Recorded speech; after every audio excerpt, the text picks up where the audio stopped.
एक इन्स्टिट्यूटची reel viral झाली. 10 lakh views, 3,000+ quality एन्क्वायरीज आणि एकही रुपया ॲड्सवर खर्च नाही. हे ऐकून छान वाटतंय ना? पण हा ॲक्सिडेंट नव्हता. ही एक स्ट्रॅटेजी होती आणि ती मी केली होती. थांबा, आधी एक प्रश्न. तुमचं इन्स्टिट्यूट आहे, रील्स पण टाकताय, तरीही ॲडमिशन्स येत नाहीत. का? कारण तुम्ही कॉन्टेंट बनवताय, रिझल्ट्स नाही. मी 48 तास फक्त एकच गोष्ट समजून घेतली. स्टुडंट काय फील करतो, त्याला कशाची भीती वाटते आणि तो नक्की काय शोधतो. बाकी सगळे टूल्स वापरतात, मी इन्साइट वापरतो.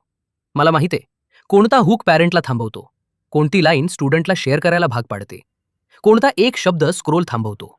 ही सायकॉलॉजी आहे, ही स्ट्रॅटेजी आहे आणि एक्झिक्युशन सगळं एकत्र. बाकी एजन्सीज व्ह्यूज देतात, मी ॲडमिशन्स देतो आणि हा फरक फक्त माझ्याकडे आहे.